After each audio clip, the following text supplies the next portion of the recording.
আমাকেও একটু দাও। তোমার ডিম খেতে হবে না, তুমি চুল্লু খাওগা।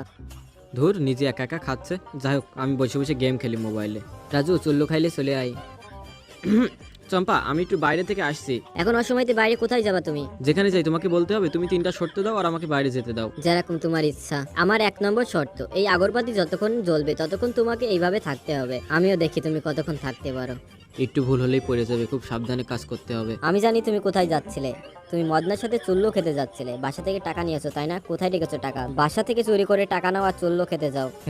চম্পা দেখো, আগরবাতিটা লিভে গেছে। আমার 1 নম্বর শর্ত পূরণ হয়ে গেছে। তাতে কি হয়েছে? এখনো 2 নম্বর শর্তটা আছে।